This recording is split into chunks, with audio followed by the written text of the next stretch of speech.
Goeiemôre vriende. Ek het vir myself die vraag gevra of daar dalk mense is wat voel maar hulle raak nou moedeloos met hierdie omstandighede. Toe vra ek vir my dieselfde 'n tweede vraag.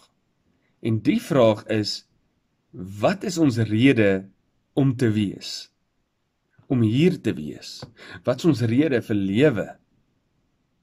En dit bring my toe by 2 Korintiërs 4, en die vers wat ek graag met ons wil deel, is vers 16, maar ek wil net so een klein treukie teruggee, na vers 15 toe, waar Paulus eindig om te vertel met waarmee hy besig is. Hy is besig om die evangelie te verkondig, om die goeie nuus met mense te deel, dat mense tot bekering kan kom, dat mense iets kan beleef van sy liefde, dat mense hom kan dank vir wat hy in hulle lewe doen, dat mense hom kan verheerlik, dat meer en meer mense hom kan verheerlik. Dit is waarmee Paulus hom besig hou.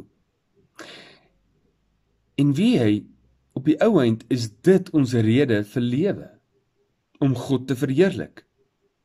En in die eerste plek mag dit ons waarheid wees, maar om hierdie rede, hoor wat sê vers 16, om hierdie rede word ons nie moedeloos nie, al is ons uiterlik besig om te vergaan, innerlik word ons van dag tot dag vernuwe.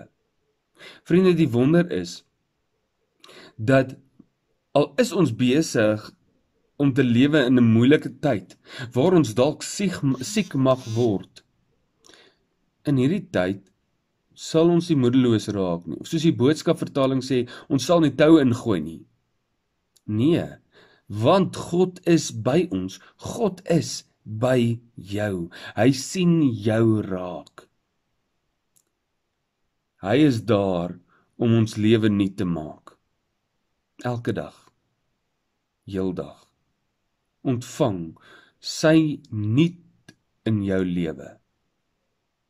Ontvang sy nuutheid in jou lewe. Kom ons bid saam.